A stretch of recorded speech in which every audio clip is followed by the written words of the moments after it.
is Z times this thing.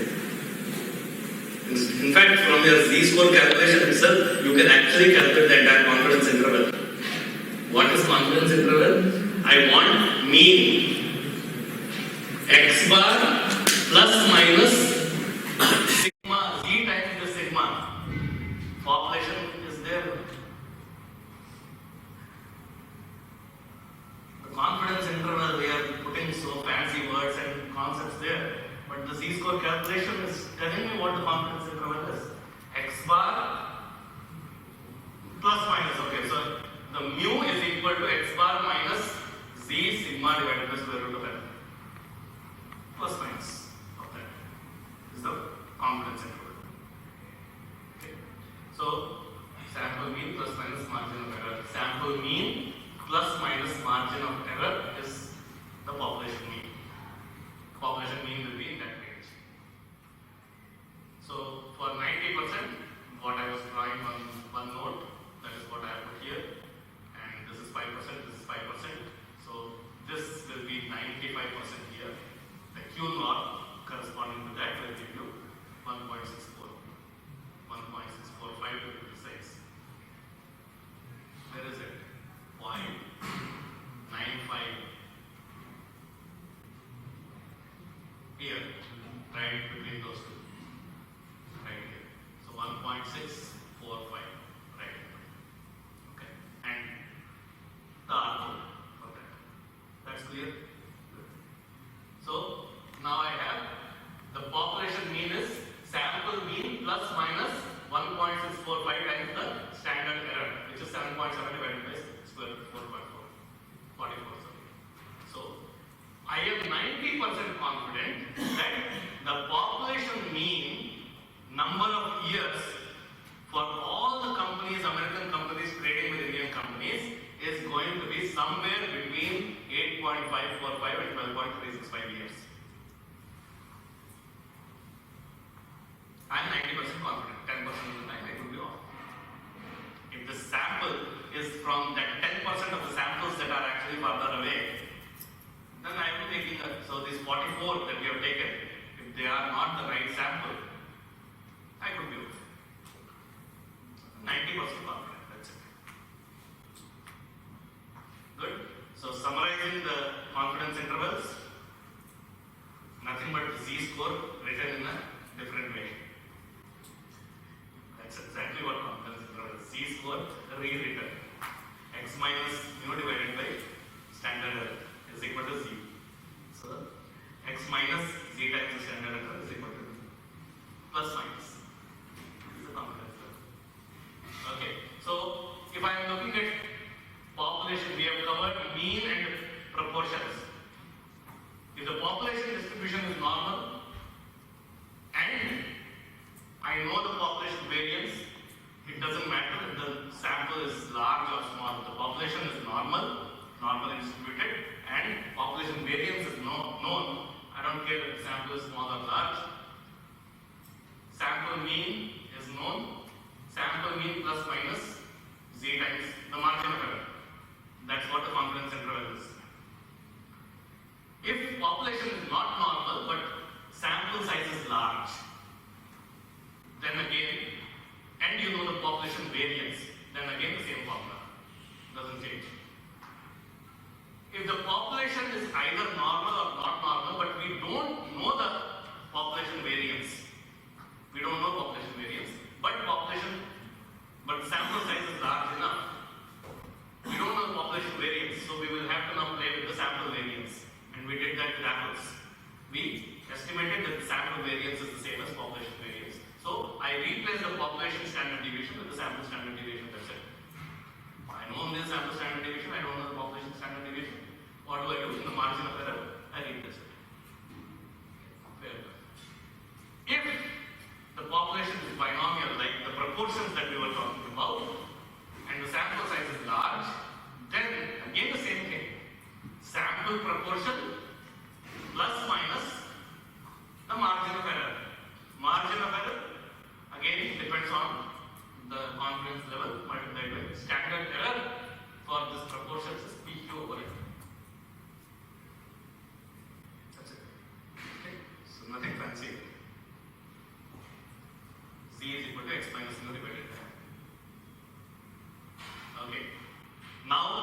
without going through the whole process, you give me the answers by looking at the problem. Because in one line we can do confidence intervals. So this is the data. The data I think is in the next slide. I will show that. And sample, so 9, yeah, by the way, the confidence levels and intervals are the three most common default situations are 90, 95, 99. That's what people are mostly interested in. If they don't mention anything, 95 is the default of the three defaults. The default of the defaults is 95. Otherwise, 90, 95, 99, this is all we are interested in. There is nothing stopping you from getting an 85% confidence. Okay. But this is what it is. And the corresponding Z-scores for that. So, this is a test that is done for understanding how strongly your lungs are performing. And the test is called forced expiratory volume in 1 second. FEV1. What they do is in this thing, you blow air, you breathe in and you blow. In 1 second, how much volume of air have you blown out is considered how strong your lungs are performing. So FEV1 is done. So 57 medical students, male medical students were used in this test, and the sample mean was 4.062 and the sample standard deviation is 0.67 liters. Construct the 95% confidence interval. Please tell me in one line based on the shortcuts we had just shown. No, not the final answer. Actually, final answer, but yeah. What is the confidence interval? Huh? No, that's confidence. 95% confidence level. I want the interval. 4.062 plus minus 4.062 sample mean plus minus 1.96 because 95%. 1.96 multiplied by 0.67 divided by square root of 57. Done. That's your 95% confidence interval. Sample mean plus minus margin of error. Margin of error based on how many Z standard errors? 1.96 standard error is standard deviation divided by square root of sample size. This is it. 3.89 to 4.923. So what you are doing based on these 57 people's data, you are saying the population mean FEV1 value. I am 95% confident that it will be between 3.89 liters and 4.23 liters. And what is the population? All male medical students within that age group or whatever they might have decided as the population from which they have taken the sample. The characteristics should match as much as possible. Otherwise, it's not representative. But that's what it is. So this is the data for those 57 people arranged in increasing order. So they varied from 2.85 liters to 5.43 liters. That's what it is. Okay. The confidence intervals need not be done only for mean. It can be done for median. It can be done for variance. It can be done for standard deviation. In linear regression, we will see it is done for the slope. Anything that you are predicting based on a sample, there has to be some margin of error. Equations might change for everything. Who cares about the equations? The concept of a confidence interval, the sample statistic plus minus margin of error. How do we calculate margin of error? For the proportions, it is square root of PQ over N. For mean, it is sigma divided by square root of N. For something else, it will be something else. Maybe. But the foundation, don't forget that. That's the point. What is a confidence interval? Don't get hung up on the formula and the details. This thing will calculate that. Understand what it means. What confidence interval? The 95% confidence interval means that if I were to take samples again and again and again using the same methodology, 95% of the samples will contain the true population parameter in that range. 5% of the samples will not contain. And think of the bell curve. 95% of the data. Where is that? whatever concept I'm talking, I'm saying the same thing. Just relate to these things and then it will be a pleasure. Statistics, then it's pleasure. Okay, so let's just for the heck of it, let's do it for the sample median for the same data set of the 57 male medical students. Not the mean, but for median. Like I said, the formula might change. The confidence limit.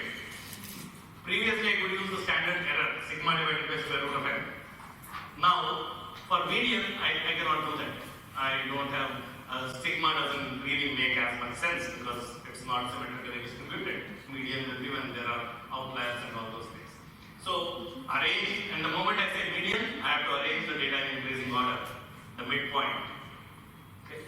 So, arranging in increasing order, then taking this numbered value n by 2 minus 1.96 times square root of n by 2. And the upper limit, this is a plus, but then 1 plus of that. That numbered value. So here in this data, I have this data. So n is 57. So midpoint is 29th data point. 57 plus 1, 58 divided by 2. So 29th data point is there. That's my median. Now, what is the value for the lower confidence limit? 57 point this thing gives me 21.1. So the floor of this thing is 21st value, 3.7. And then the upper limit 36.9. So 37th value, 10, 20, 30, 37, 4.32. So my confidence interval, 95% confidence interval for the median is 3.7 to 4.32. See, the mean was 3.89 to 4.23, much more packed. Because it's, if the data is nice and symmetric, etc., you can talk about it much better. But when it is not there, you have to give a bigger range. Yeah, margin of error is more. No, you can't be that confident about being in a narrow range. So median is like that. Moreover, the median is not symmetric around the median. See, in mean, it was 4.062 plus minus exact number is, right? Very symmetric number. Here, 4.1. So, the median is closer to the upper limit than to the lower limit. You have just taken the values. The median is not a representative of the entire data set. No, it's the middle value. Mean, when you calculate, you take all the values, add them up, and then get the average. It has the effect of all of those. Median is just the midpoint, the middle value. Okay, so whatever that value is, that's what it is. So it won't be symmetric. But that's it. If you have to ever use medians, it can be done for them also. That's non-symmetric and all this. Okay. Quick example, another example, and in the financial domain, and then we will move on to, we will take a 5-minute break and then we will do a half an hour, 45 minutes. Balance. So, value at risk. Value at risk is a very, very common thing in stock market investments and all those things. What is the maximum that you can lose over a fixed time horizon?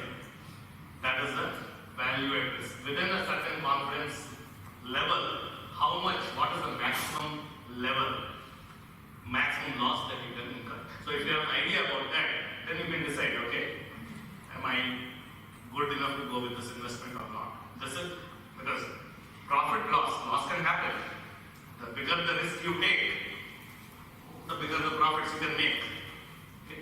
By the way, risk that is used in the financial domain is nothing but the standard deviation. Sigma is equal to risk. Okay, that's the definition there. So now, what is the maximum loss? The other way of thinking about it is, if none of these extreme events happen, and of course this is profit, so in this case it is asymmetrical, but if none of these extreme events happen, what is the maximum loss I can make? Under normal market variations, what is the maximum loss I can make is what your value at risk is really over a given time.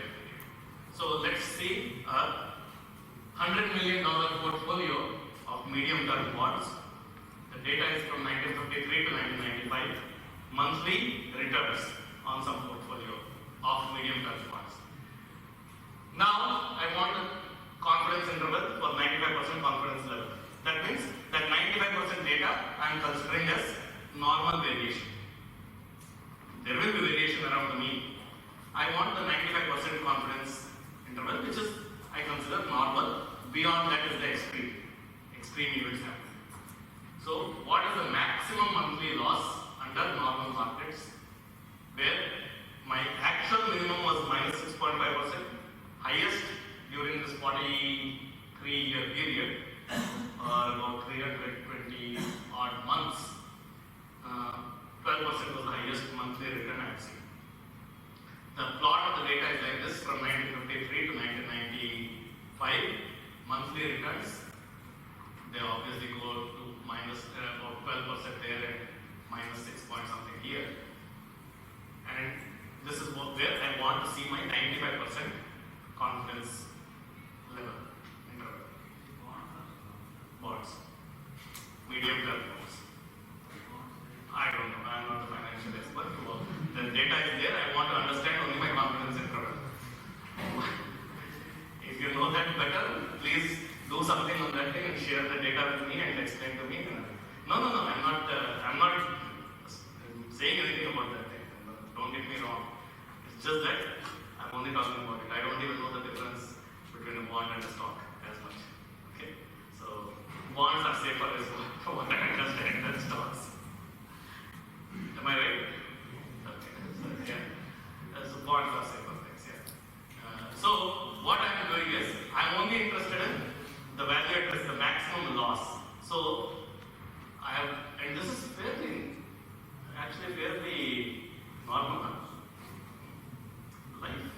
Large data sets, most of the time, they work out. Sometimes they don't, and either they can be transformed to make it look like that, or with that slight deviations, they still work fine. The models work fine. So I am looking at 95% confidence, 95% normal variation. That means the 5% of the loss was extreme loss. Out of these 516 months, 43-year period, 430 and 86. So 516 months, 5% of the months. So this is from minus 6.5 all the way to 12 or something is there. So the bottom 5%, the maximum loss making 5%, I cut it off. Which is how many months? 5% is about 26 months, 25 months, 26 months. Okay. So the bottom 26 months, I draw like that. I'm just showing the application in a different way, not the normal way we do the confidence interval calculations. This is slightly asymmetric in that sense. Okay. So bottom 26 months, I draw this. What is the value here? 1.7 or something. 1.7%. So at the 95% confidence interval, the lowest monthly return is minus 1.7%. Loss. A loss of minus 1.7%. Which is saying 95% of the time I am making a loss which is not more than 1.7%, or I am making a profit. My maximum loss is minus 1.7% in 95% of the time. 5% of the time I am making more losses. That's extreme event. Assuming none of the extreme events happen, 95% confidence I have that my maximum loss will be minus 1.7%. And that for a $100 million portfolio is $1.7 million, which may be worth taking the risk. 95% of the time, the portfolio's loss will not be any more than $1.7 million. There is obviously a lot of profit also with the right. Okay. Another way of using confidence levels in this. Okay, so let's just summarize the whole of confidence level thing. Question: what happens to the confidence interval as confidence level increases? Increase. Anything else? Everyone agrees? Okay. So as confidence level increases, this is good, and most of the time for this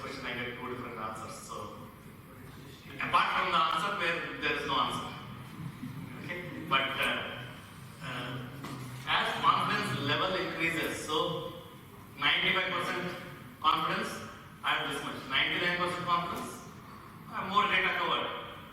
So it's increasing. 68% confidence, I have only the range is between plus minus 1 standard deviation. 95% confidence between plus minus 2 standard deviations. As my confidence level increases, more and more data being covered. Margin, the range increases. Good. Excellent. Now, what happens to the confidence interval as sample size increases?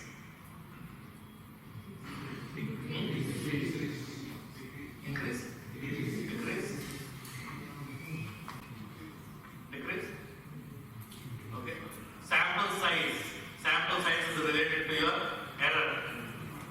As sample size increases, the error comes down. So margin of error comes down.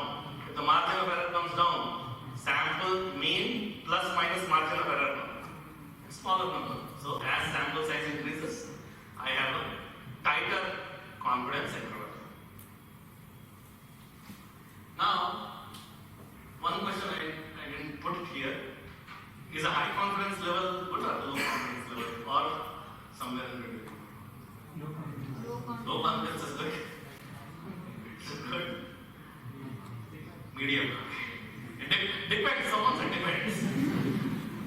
Best answer. Depends. Okay.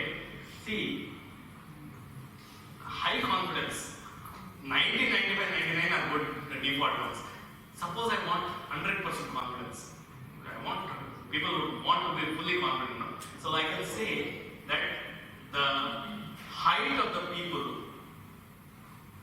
ranges between 1 foot and 20 feet. I am 100% confident. Well, 100% of the data will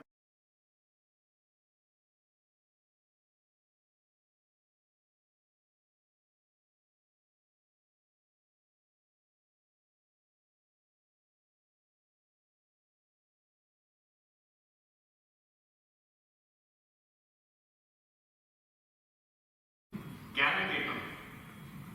What am I gaining by giving such a big range? I am 100% confident, but it's no use. At the same time, you might want to say, well, I want to be very precise and average height, I want to be able to see it with very close to that. Let's say average height is 5 feet 5 inches.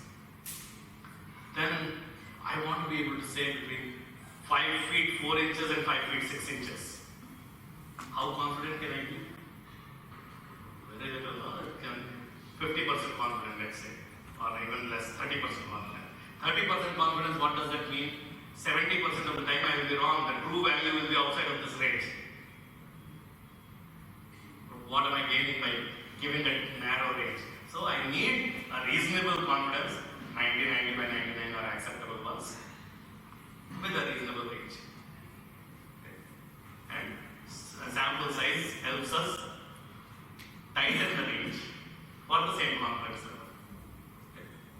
So that's the thing. So don't think 100% confidence is the greatest thing. The range will be so big that it's useless. So connecting everything we have covered so far to the very basis of mean and standard deviation. Confidence interval is nothing but sample statistic plus minus margin of error. We now know that. And this is how we presented it. Margin of error is the maximum difference from the sample mean can be from the population. Within for a certain confidence level, what is the maximum I can go? That is the margin of error. Margin of error. That is given as z times the standard error. Standard error is nothing but sigma divided by the square root of error. Z depends on how much confidence I want. This much, whatever. And that is the amount of data being covered under the thing. So that's nothing but probability density, area under the curve. Many different ways you can talk about that. The Q norms. Okay. The Z score that you get. And sigma was nothing but the standard deviation of the population. On an average, how far is each data point away from the mean? So in all of these things, I'm still talking sigma and Z still, and this is mean, Z is only means and standard deviation, this is standard deviation. Mean and standard deviation deviation, that's it. Nothing much. And the z-score being rephrased in multiple ways. Just relate to it. Always think about that. Okay, it is somehow related to this much. In this, the curve is only that much. It is all in this range. What is happening? Any concept there? Okay, I'll ask you a question, then I'll give you a breather for about 5 minutes, and then about half an hour we will continue wherever we stop. We will stop there. This was an interview question that Google asked one of our students after he completed our course and after he did his masters from one of the topmost universities in the world, Northwestern University. And after that, he was interviewed by Google in US, and this is one of the questions they asked him. He was able to answer most of it, which a lot of the stuff that we have covered will be able to answer now. And there was one small sentence he forgot to add, and that is the next section that we will cover. Okay? But that's what this entire thing is. So if you toss a coin 20 times and get 15 heads, this is exactly the question that he was asked. Same numbers. Would you say the coin is biased? No. No. Why not? Because the sample size is large enough. No, that's the reality. You have to live with this. Whatever data you have to do it. Okay, let's start off with what we have learned so far from the probability distributions, which is the part that he answered. And we will do some more that he did not have to answer, but we have covered that. We look at all that. We summarize the whole thing. Okay, so what distribution is that? Binomial. 20 number of trials fixed. Assuming the coin is fair, the probability of success 0.5, 0.5, and I am interested in what is the probability of getting 15 or more heads for a fair coin in 20 trials. So, binomial 20.5. Good, NP. Okay. Now I want to understand the probability of. So what is the expectation? Although you didn't have to answer that, only probability has to be calculated. But since we have learned all these things, what is the expectation? 10. Makes sense. I mean, if I toss a coin 20 times and the probability of getting a heads is 5.5, I should be getting 10 heads. Good deal. And the expectation NP. What is the variance? Standard deviation. Okay. Variance is 5, so standard deviation is square root of 5. Okay, square root of 5, 2.236. Now this guy got 15 heads. How many standard deviations away from the mean is that? 15 heads. Same thing. So if one standard deviation is 2.236, we got 15 heads. So 5 heads more than the expected value, x minus mu. So that is about that also turned out to be 2.236. That's pi square root of 5. Okay. So 2.236. Anyway, this is additional information because we learned it. But what is important is, what is the probability of getting 15 or more heads? How do I get that? Not. Can I? Okay, we will come to the norm part also. But first, binomial. How do I get that? 15 or more heads, 1 minus actually.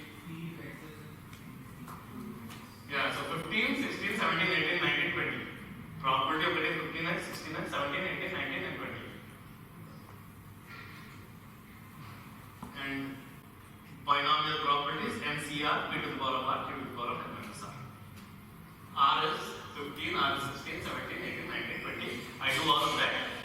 0.021. Obviously, we will do p binom and get that. P binom, you don't need to do 1 minus. I think if you do that, they have a parameter there where you can say upper tail or something like that. So automatically it takes. Even in P norm, that's there, but by default it's not. In P binom, you have to specify: are you looking for lower tail or upper tail? The moment you say upper tail, it gives the probability to the right. So normal also has that, but it is not mandatory. You don't need to give that. In which case, sometimes we do 1 minus P norm. Otherwise, there also P norm, and you can specify the tail that you want. Then you don't need to do 1 minus. Is 2.1. Can this be approximated to normal? Yes. Why? NP is greater than 5, NQ is greater than 5. Both are equal to 10. NP is 10, NQ is 10. So I can do that. What will be the normal distribution? Mean is 10. Mean is 10. So variance is 5. Variance is 5. Okay, so 10, 5. Okay. And now I am interested in 15.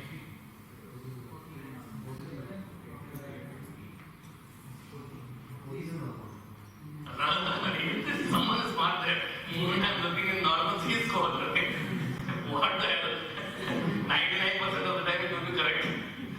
This no, not one. This 1% of time it's not. See, people are still awake. Actually, we can go on for the rest of the day. Huh? But the continuity correction has not been forgotten. Who said that 14.5 for the first time? Now you are getting too many chocolates. No more. No, today you can get that. Okay. Okay. So 14.5. Important. And then we do that. Z score 14.5 minus that. 2.22. Fair enough.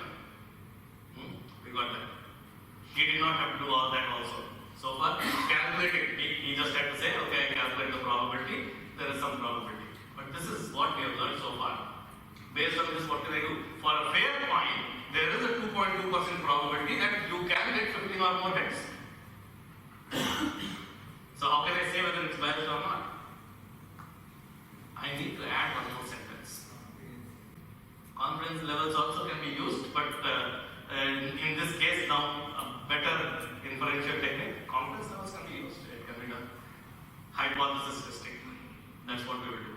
Confidence intervals is one way of doing inferential statistics. Hypothesis testing another way. And at the end of that next week, when we finish this whole section, I will show you that they are the same.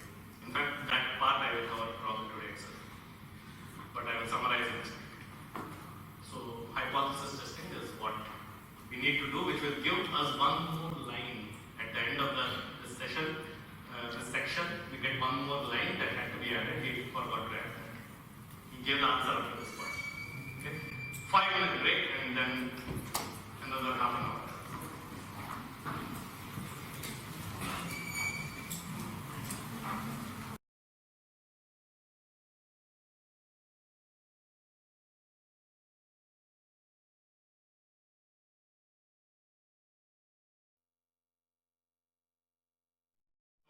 Photographs on the TV to add that. I have not added that, but that Ranbir Kapoor is coming these days with the head and shoulder shampoo, something. 3 washes, the other shampoos still have dandruff, and with 1 wash, there is that 1 small dot still left, but the rest is taken care of. Those are for legal things. 100% they won't clean. Okay, but those kinds of claims are made. How do I test statistically? It's not just they are not having fun, because someone can, in India we will not take action. In US certainly someone will file a case and say, you said in 2 weeks I will get 7 shades fairer using this scale. I got only 6 shades. So they won't consider that actually you got some fairer. But no, I did not get to the 7th one. So, but then the manufacturer will come back and say, well, I gave an expected value, a mean. I know there is some variation, some variance is there. You are within the variance. But you never said that. You claimed 7 in 2 weeks, 7 shades fairer, or only 1 speck of dandruff left, and the rest is gone. Clean. Okay, so how do I test that? That's where. So let's take a similar problem that I suffer with. Is your snoring? Not me. I mean, I don't suffer. I snore. My wife suffers. So is your snoring getting you down? Snorkel is a medicine that in guaranteed in 2 weeks, 90% success rate. 90%. They are claiming 90%. They are not claiming 100%. 90% of the people will get cured in 2 weeks from snoring. So how do I statistically verify that claim? It's not a random number generation, 90.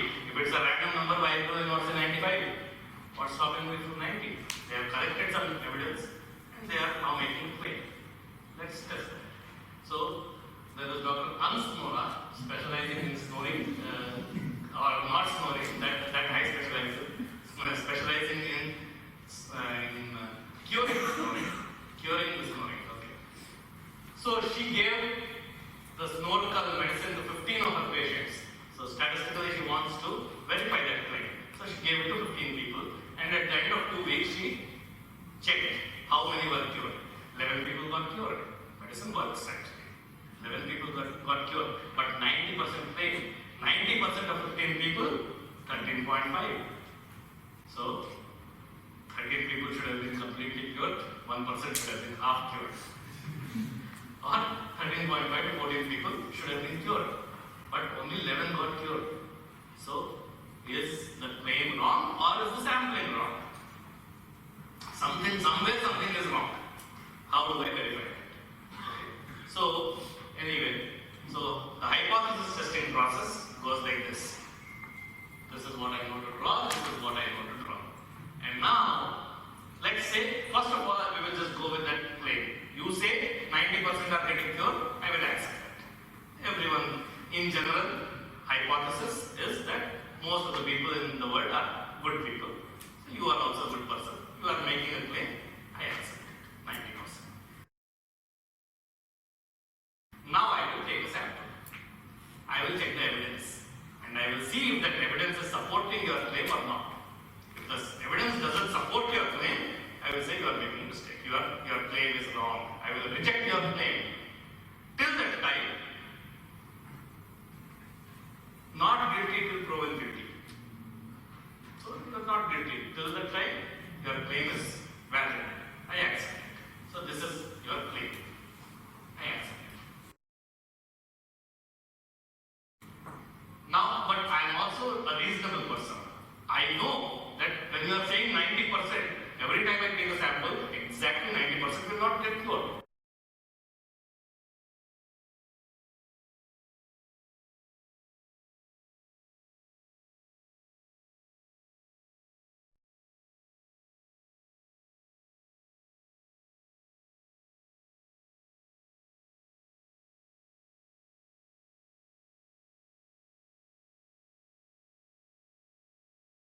Acceptable variance.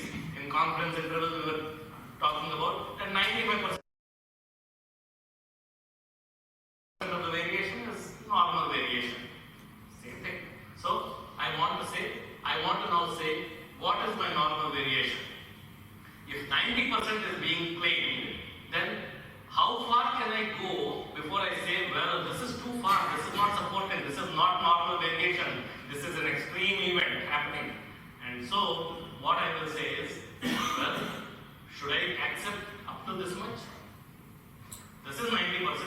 Can I accept till about 88%? Okay, 88% get cured. Okay, your claim of 90% is probably right because there is that acceptable variation around 90. Or should I say 85%? Or should I say 80%? Where do I draw the line? I have to draw a line for acceptable variation, and then I say beyond this I cannot accept. So this much, if I get my evidence, I am fine. You are saying 90%. I will fine with 88%. I will fine with 86%. But you 75% no. That's too far away. My evidence is very strong. My evidence is saying, well, your claim is wrong, sir. I will not accept. Because my evidence is way far away from the expectation. Far away from there. For that far away, I need to draw a line somewhere. That line we will draw. And even in confidence intervals, we have drawn lines. Same line, again we will draw, we will introduce a new word, not confidence level, some other level. Okay, but it is the same thing. Okay. So, in some terminology used in hypothesis testing, there is something called a null hypothesis and an alternate hypothesis. So null hypothesis generally is the default situation or the claiming. The person has claimed that 90% people get cured. Okay, so my null hypothesis is that 90% people are getting cured. The null hypothesis is written like this: H naught colon and whatever is the null hypothesis. In this case, I am saying 90% of the people, the proportion of people getting cured is equal to 0.9. Probability of getting cured is 0.9. Whatever proportion, probability is the same thing. So P is equal to 0.9. While we actually use equal to, but that is the notation, that's how we use that. But even if more than 90% people get cured, I will not business problem to business problem. I'll talk about that. If 90% is the null hypothesis, which I have already accepted, and I am looking for evidence that will reject the null hypothesis. When will I reject the null hypothesis? If less than 90% people get cured. I will not reject when more than 90% people get cured. Less than 90% only I will reject.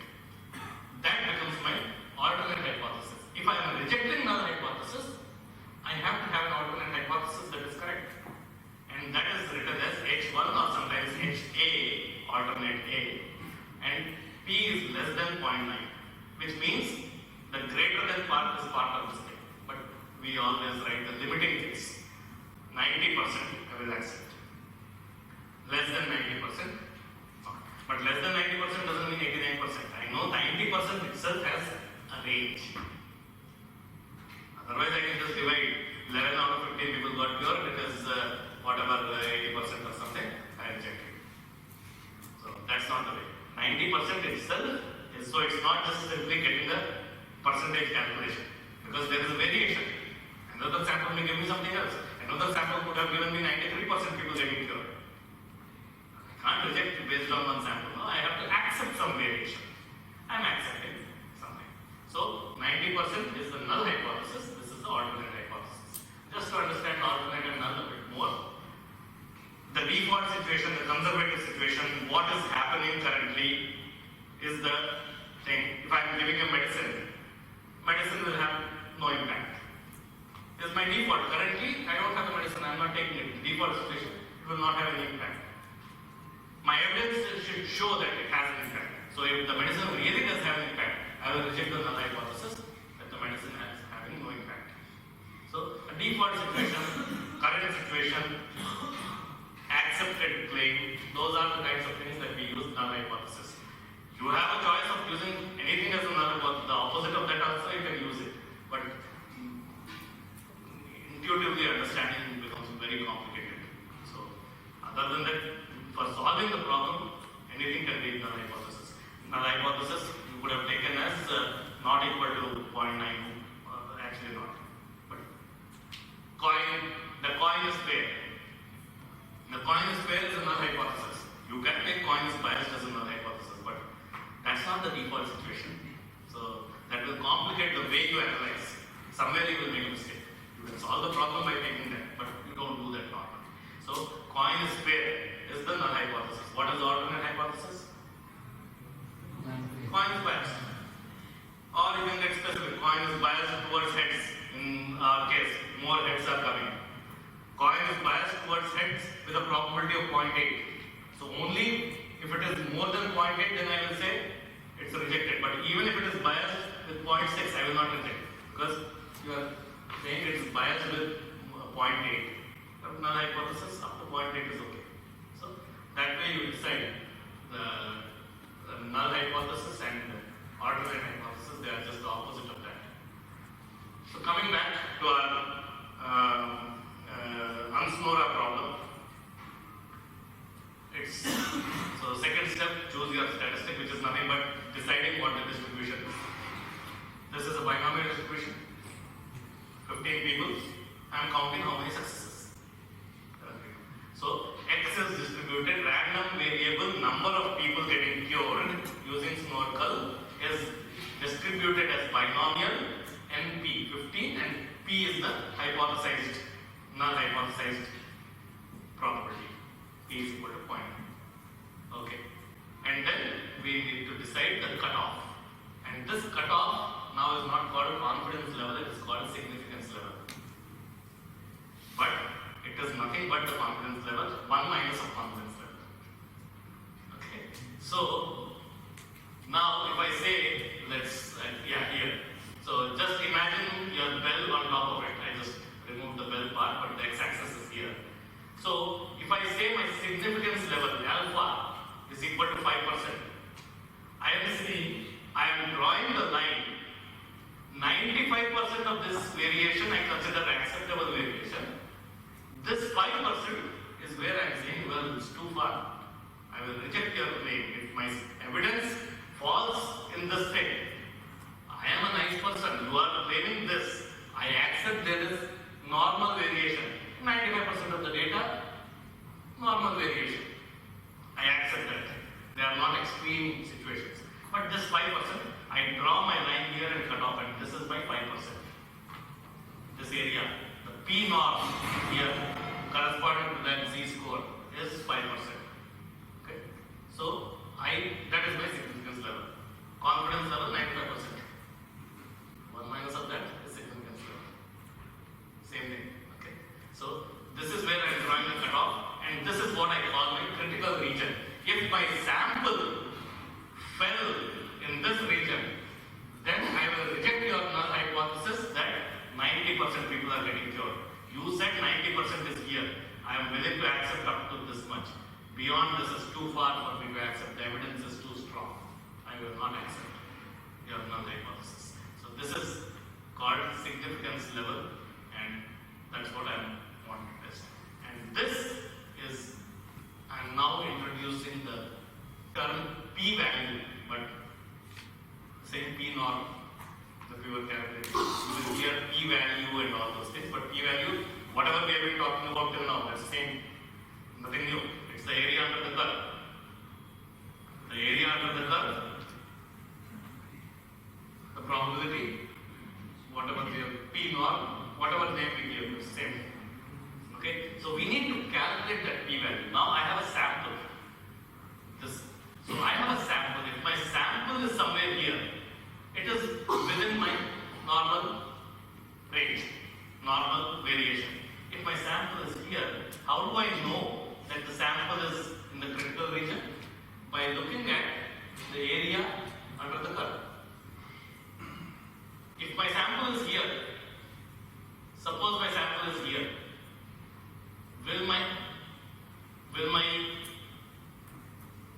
the p norm value, or which is the p value, will it be less than 0.05 or more than 0.05? If this is 0.05 cutoff, less than, no, less than. So I make decisions based on that. If the p value is less than my cutoff value, then I reject your null hypothesis. Normally, if a tool training is given, that's what you are just told. If p is less than 0.05, reject. Or this is significant. That's what is given. If p is less than 0.05, use that variable in linear regression.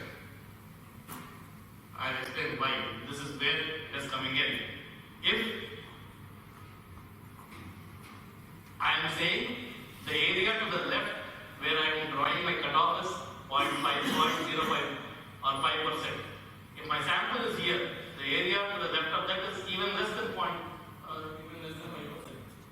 And so I make a decision. If my sample is here, the area to the left, the P norm will be more than 5%. Then I cannot reject the null hypothesis because that is not too far away, that is close enough to the mean, the expected value. Okay, it's not too far away. So the probability values will be used in that context. In confidence interval, I was just looking at the range here. Here I am using the area under the curve to make the decision. Okay. So now let's calculate the probability for the sample. Dr. Ansnora, 11 people got cured. What is the probability of 11 or less people getting cured in this binomial distribution? So 1 minus 12 or more getting cured. 12, 13, 14, 15. Or 0, 1, 2, 3, 4, 5, 6, 7, 8, 9, 10, 11. 5.55%. Where is that?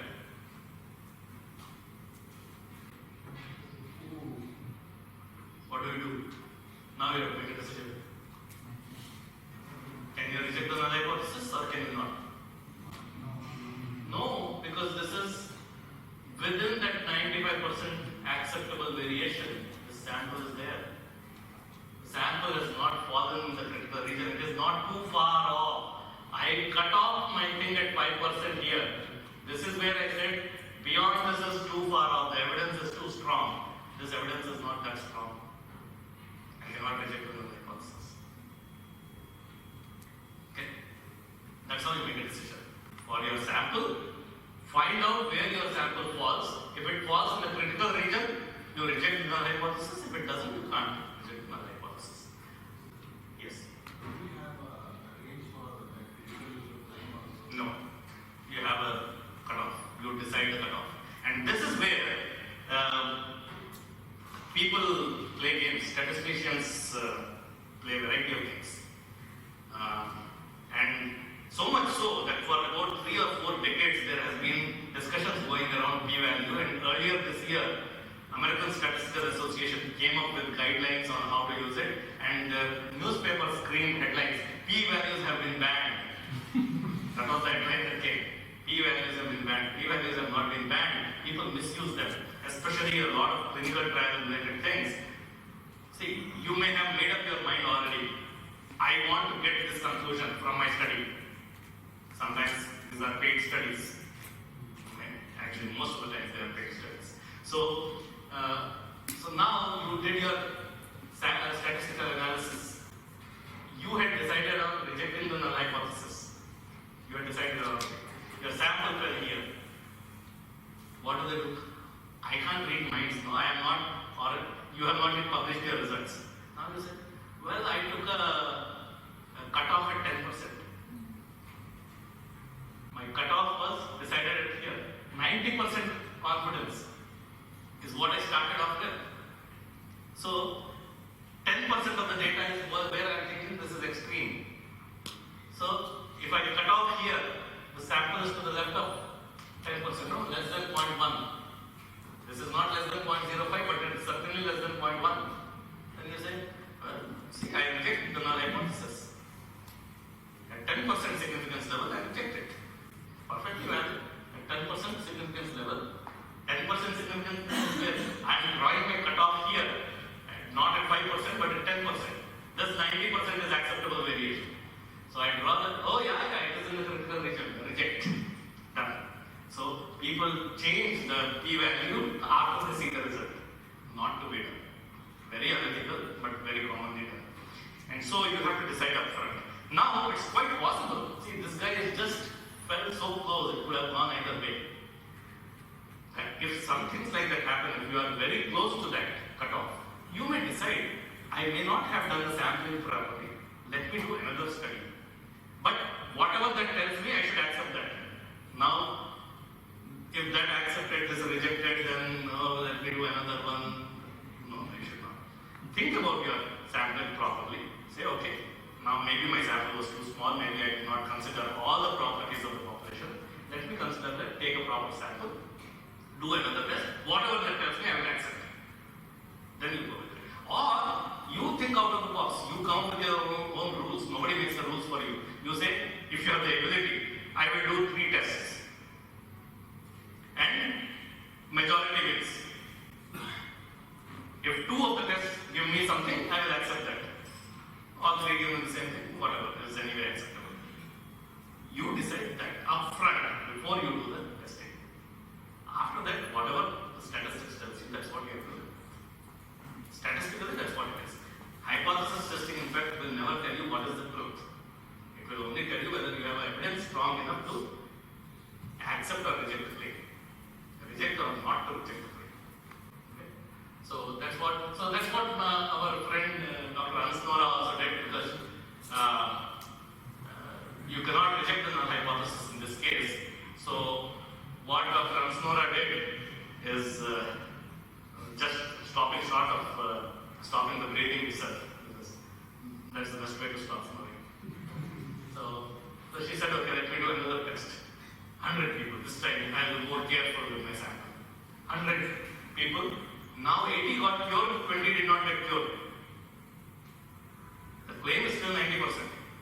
80% got cured. What to do?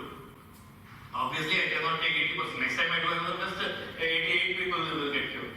So that's a normal variation. With this, we again have to go through our hypothesis testing process. Whatever we just did, where will this sample fall?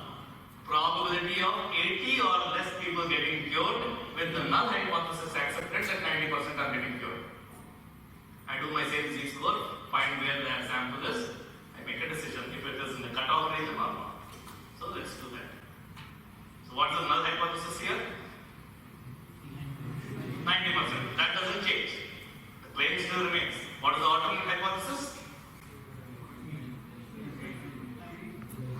Less than 90%.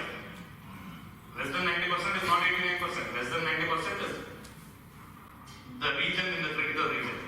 We have to find out what value that might be. It might be 89, it might be 85, whatever that might be, but we have to find that.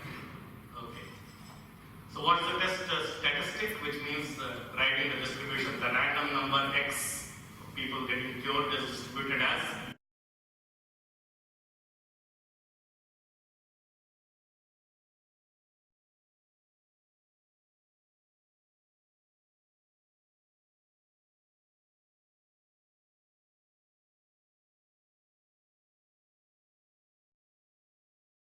binomial, still is binomial, n is 100, p remains at 0.9.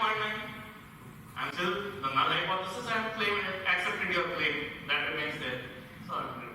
But if I now calculate less than 80 people getting cured, I can do that. P binom, I can easily do that. That's fine.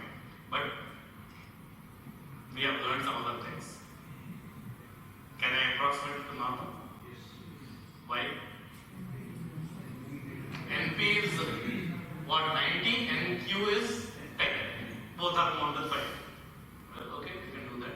So, central limit theorem can be applied. Basically, that's what it is. Okay, central limit theorem, normality thing can be applied. So, but this is basically proportion. 90% people getting cured. This is not the means. Okay, so central limit theorem can be applied using sample proportions, and I have not talked about the z-score formula for that thing.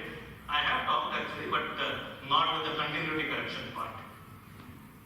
The z-score was sample mean minus population mean divided by standard error. No?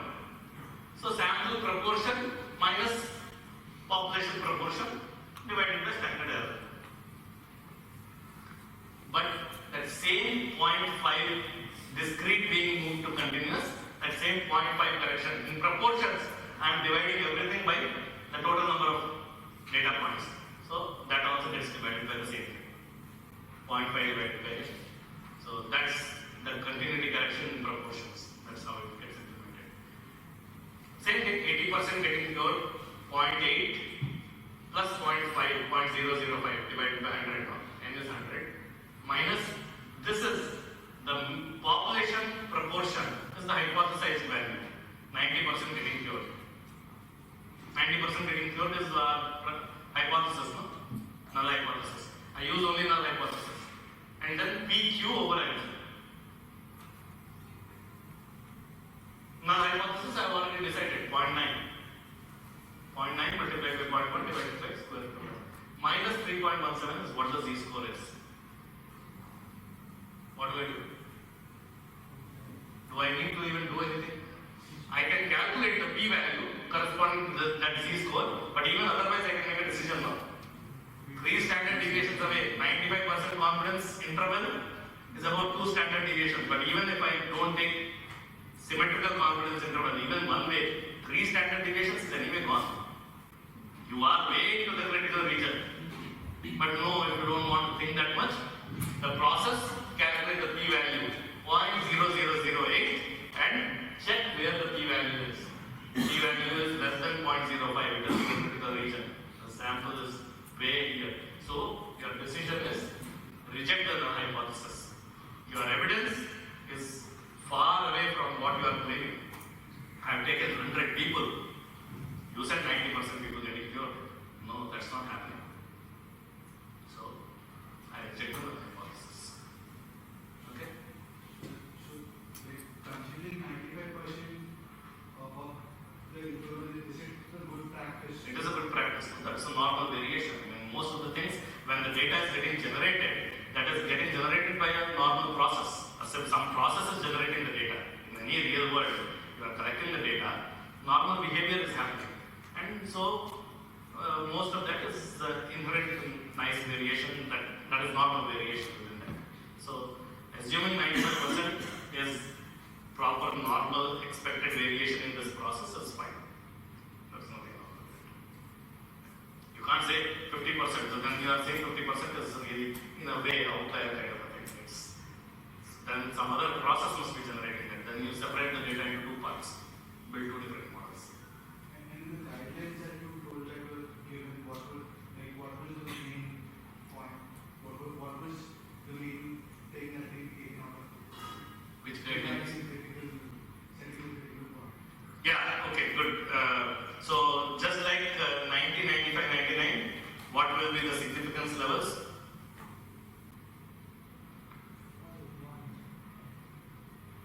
Huh? Confidence levels we had 90, 95, 99. What will be the significance levels? Default significance levels? 10, 5 and 1. 1 minus of that, same thing. So guidelines are 1, 5 and 10, default 5. Same thing, it's actually just the same complement. In confidence interval, I am looking at the range, the normal acceptable range where the population, the null hypothesis is expected to be. Here I am saying, is the null hypothesis included or not based on the evidence, null hypothesis to be rejected or not. I will show you next, I think next week when we start doing, after hypothesis testing, we will start looking at specific tests that do hypothesis testing or confidence interval. There I will show some output, software output, where it outputs both of them. And you can make a decision either using the confidence interval output part of it or hypothesis testing, the p-value. Hypothesis testing is the p-value. Okay. There never ever will be a situation where they will contradict. If they contradict, you are doing wrong. Statistics cannot do that. So confidence interval and hypothesis testing will tell you the same thing. So in that sense, confidence level, significance level, they are the same thing. 1 minus of that. Okay, so I think we will just do a quick check of these things, and today we will stop with that part. The hypothesis testing. This is all there is in hypothesis testing.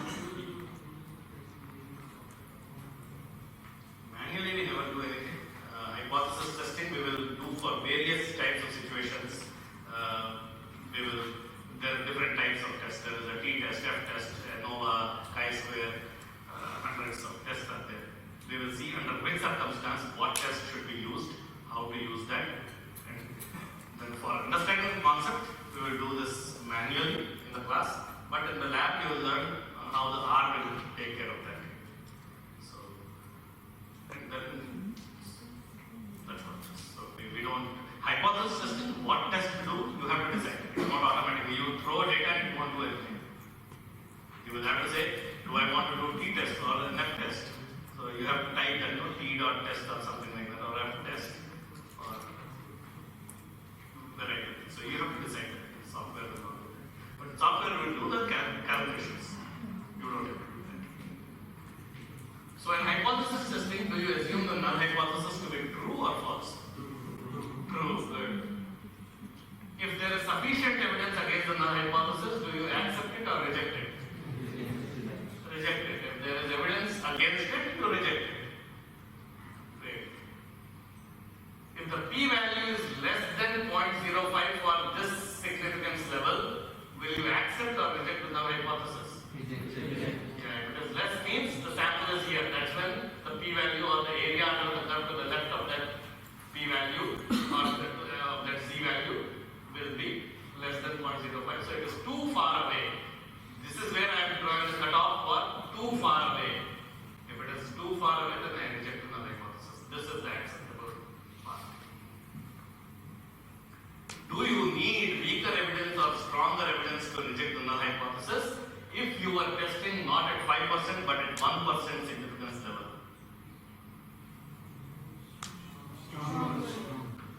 Stronger. Okay. So if 1% is where you are drawing your critical level, this is where it is. That means even if the sample fell here, you will not reject. Even if the evidence is here, you will not reject. The evidence really has to be that far away, that strong for you to reject it. Only that 1% of the data is when you will be rejecting.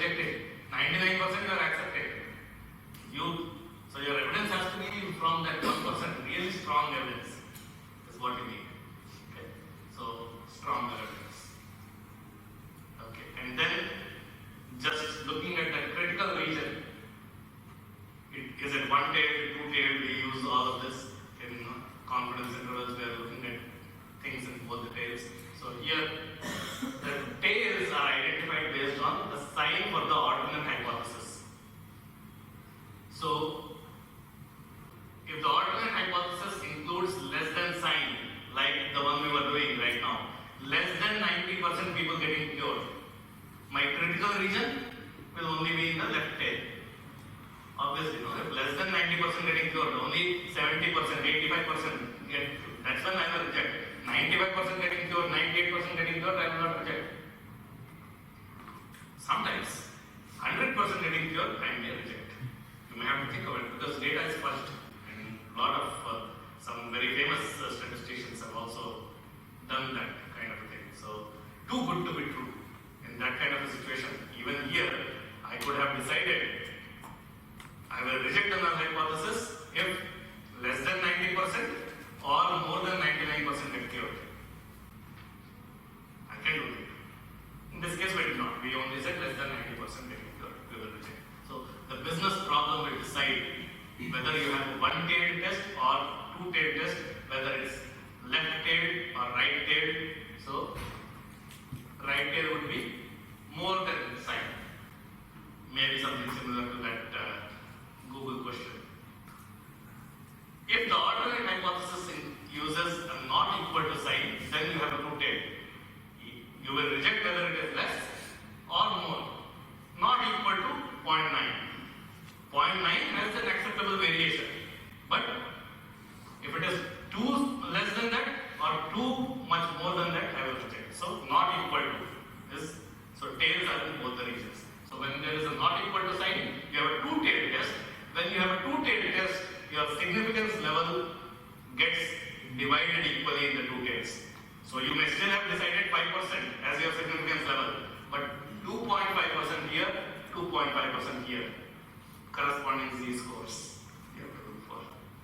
In all of this, we are just looking for the z-score on the x-axis, seeing where the sample is.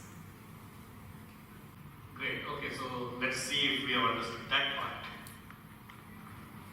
For each of the scenarios, we will identify what type of test you would require. So, Moore curve hypothesis test as we discussed till now. So, null hypothesis, 90% getting cured, alternate hypothesis, less than 90% getting cured.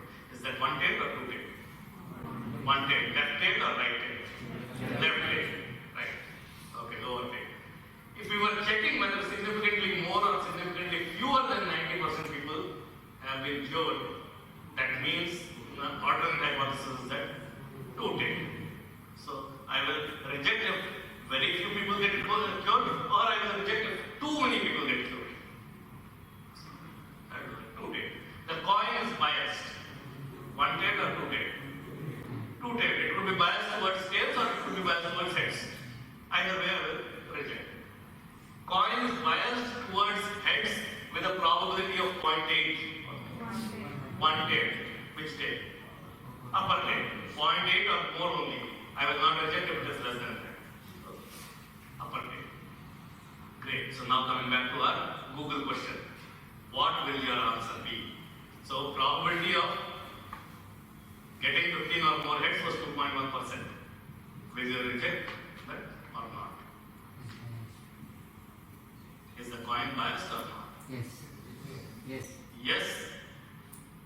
Will you just say yes or will you qualify your statement with something more than that? Because it's also a critical. Yeah, and so I'm hearing it from multiple places. Yes.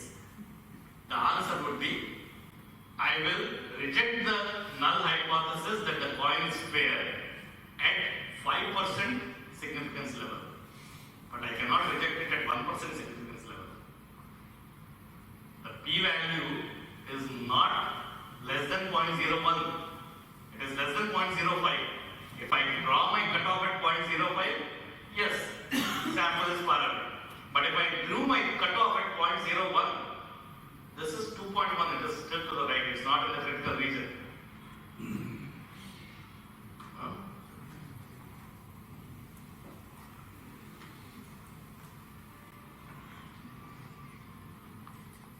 So here is my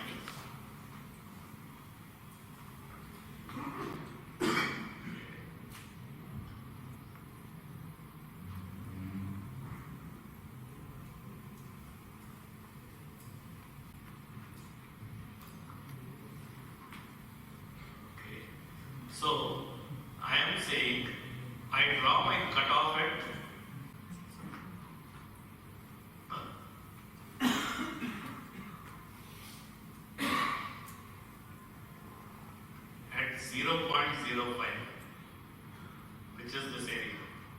Okay, and my sample is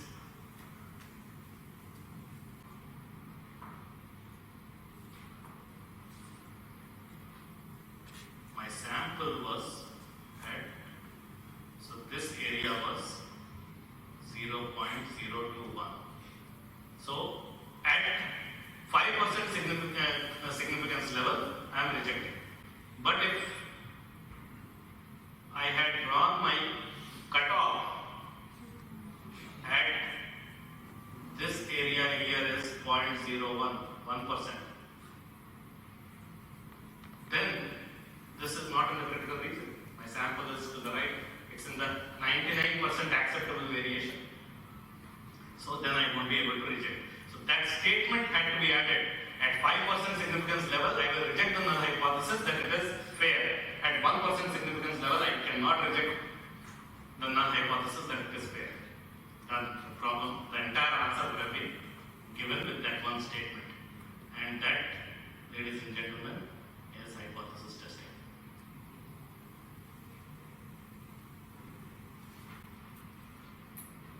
What hypothesis testing is the last slide? What hypothesis testing will never, or statistics in general will never tell you whether the coin is really biased or not. I don't know that. We saw that video. We can't really say. Evidence is, whether the evidence is strong enough to reject that claim or not. I may make mistakes, and next week we will start with those mistakes. What are the types of mistakes I can make, and then we will again come back to our same confusion matrix. Type 1 error, type 2 error is what we call them. And I'll show that in a very nice visual way, otherwise it's the most complex thing that I have worked with. But it will be nice. Okay? So that's what it is. Hypothesis testing, done. Confidence interval, done. Two ways of doing inference, not interference. Inference for the populations. Summary, what did we learn today? Chronology. What did we start with? Continuity correction, yes, okay, okay. So continuity correction. When do we have to do that? When we are approximating a discrete distribution to a continuous distribution. There is that half, guaranteed always half correction that has to be made. Okay, in proportions, half divided by the sample size, because we divide everything in proportions by the sample size. Okay, so same thing, the continuity factor also gets divided. Okay, so that's what we did, and then marginal. So yeah, then we started with the most beautiful thing in statistics, the central limit theorem, sampling distribution of means. So we take samples because that's when we really started with inferential statistics. So we took samples, we calculated means, and the distribution of those means is what the sampling distribution of the means. But the central limit theorem told us beautifully that irrespective of how the population is distributed, the sampling distribution of the means, when you calculate means of various samples and plot them, they will always be normally distributed. Not only that, the mean of all sample means is going to be exactly equal to population mean. The standard deviation of all sample means is going to be equal to population standard deviation divided by square root of the sample size. Okay, and that we started calling not standard deviation anymore. We have now come to inferential statistics. We call it standard error, because when we are using the sample and making an inference about population, we are making some errors, and that error we are measuring in terms of the standard deviation of this new distribution of the means. We call it standard error, sigma divided by square root of n. And then once we got that standard error, now we started talking about our real inferential techniques. Confidence interval was the first one that we started looking at, where we said confidence interval is nothing but you take a sample, you calculate its mean, and then I want to talk about the population mean. So sample mean, population mean will be sample mean plus minus some margin of error. Essentially saying that if I were to take the samples again and again and again, that the 95% samples, simple, 95% is the confidence I want, 95% samples will contain the true population parameter which I will never know. Because if I know that, I better to get the entire data. Then I don't need inferences anymore. I got the descriptive statistics of population. So I will never ever know what the true population parameter is. But I know if I were to repeat this experimentation again and again, 95% of the samples will contain the true population parameter in this range. Samples, statistics, sample mean plus minus the margin of error. And we saw that with the randomly generated data in Excel, it was true that 120 was there. The biggest assumption has to be that the sample is representative of the population. If it is not, you can be thrown off. Okay, so it has to be representative. And so, margin of error was nothing but a multiple of the standard error. Standard error we have seen from the central limit theorem. Some multiple of that. What multiple? When I say 95% data I want considered as normal variation, what is the z-score corresponding to that 95%? Two standard errors, 1.96 to be specific, to be precise. So, 1.96 multiplied by the standard error, plus sample statistic, plus minus of that gives me my confidence interval. 95% is called the confidence level. What is it? That much amount of data covered in the distribution. Acceptable variation. That was my confidence interval. Then we came to hypothesis testing, another way of doing the same inferential statistics. Where what I do is I accept your claim or some default situation as the normal behavior. And I say, fine, you are saying 90% people get cured, that is my null hypothesis. I also understand that 90% never exactly means 90%. There is some acceptable variation. I will draw a cutoff for that acceptable variation. In line with my confidence interval or confidence level, I have a significance level. I say 5% is extreme. That is where 95% I accept as normal variation, that 5% is extreme variation. Now I want to see, I have decided my cutoff, that beyond this, too far away from what you are claiming. So now I take my sample and I test it. And I see on this x-axis, where does my sample fall? If the sample fell in the 5% region,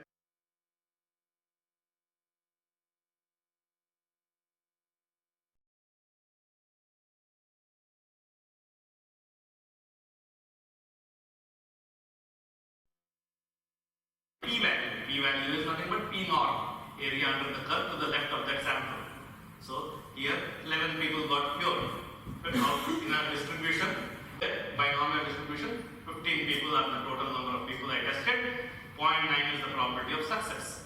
If that is the thing, what is the probability of 11? I am seeing the evidence that 11 people got cured.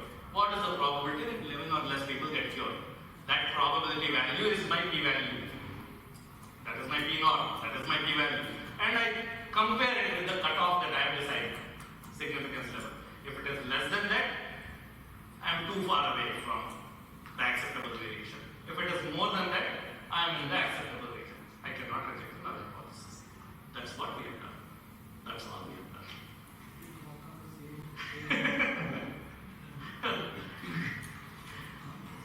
Chocolate for that. If it falls exactly on 0.05, what do I do? I don't know. Do another test. Or decide another thing. That may not ever happen because 0.05, it is very highly unlikely that you will get 0.0500000. You might get 0.05001. It's falling on this side. You compare exactly with that. But that also shows that you are so close to the thing that you may be making mistakes, and that is what we will start off next week. You are going to be making mistakes, guaranteed. But you might actually want to do another test if it is that close to the cutoff. But yeah, theoretically, it's a good question. If it falls exactly, what do I do? Do another test.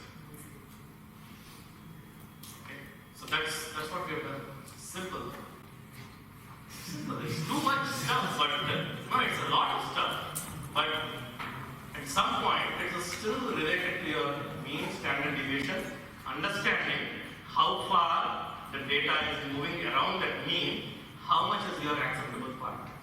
There is an inferential part that we brought in using a sample talking about population, but the foundations are just around that, the mean and the standard deviation. There is nothing else that we are still using in any of the calculations. It takes time, and we are covering one whole textbook which is normally covered in at least a semester or more likely in a year of master's program in 4 days. So but at some point, I mean, why should I take 1 year to cover this? Yeah, 1 week I can understand, and another 2 weeks I practice. It should be done. Is it recommended to familiarize ourselves with Excel? Like, would you be using it in Well, spend as much time on things that you will be actually going forward and using. If you are thorough with R, you want to use Excel, do it, because one of our mentors, Dr. Kranti Arsmidi, he works for, he's a principal scientist in 24/7 Analytics. It's a pure play analytics company. He said their entire analytics is done on Excel. That's all they use. Although we know today that Excel is not the best software for doing analytics. With the amount of data that is there, there is a limit. It cannot handle everything. So, why? I mean, use R. Use R. You have time, spend more time on Python.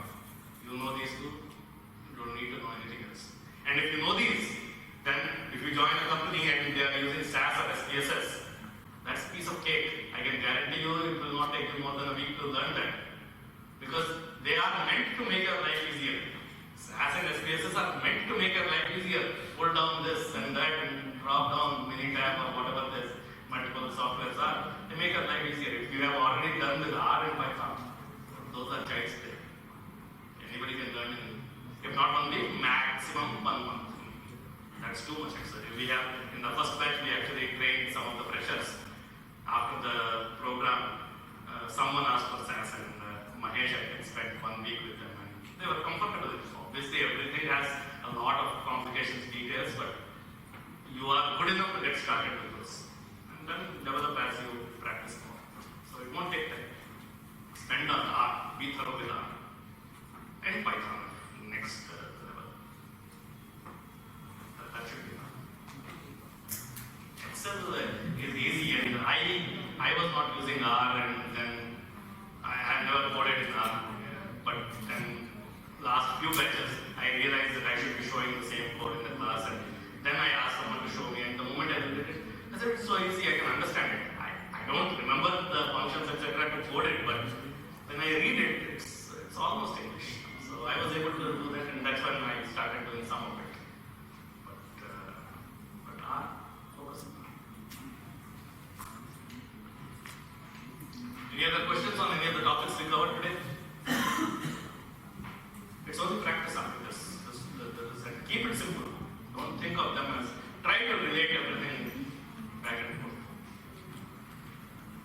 Then it's nice. Okay, so I know you are hungry. I'll see you next week. Next week you will, on Saturday I will be finishing this module, and Sunday you will do pre-processing. Now I think some of that you might have started, but how to handle missing values and variety of problems in the data. There is no lecture for that. You have to actually work with that data. So that's something full day lab will be very, very important, because that's only 1 day of doing that entire thing. Okay, so many different ways. There I want to caution to make the most of it. In that pre-processing, you will be some various techniques might be used, like k-nearest neighbors or some, I don't even know what they use. They will use that to try to fix some missing values. Don't get hung up on the technique. The technique will come later. How you use that, focus only on that. How you use various things to fill the missing values. The missing value fixing should be the important part. The k-nearest neighbors, what it's doing, or the other things that are being done, they will come later. So the moment you get hung up on trying to get the explanation for the technique, that's a whole class. Class should be focused on pre-processing. I don't understand what KNRS never does, but that's one of the ways. Let's just practice. Okay, this is the code for that thing. Let's get used to that. Technique will come later. But so that's what I wanted to caution, because there have been a couple of times that people got hung up on that thing, and the main purpose of that class gets lost. So it's not going to be beneficial. Okay, so that will be handled full day by data scientist team. Thank you very much.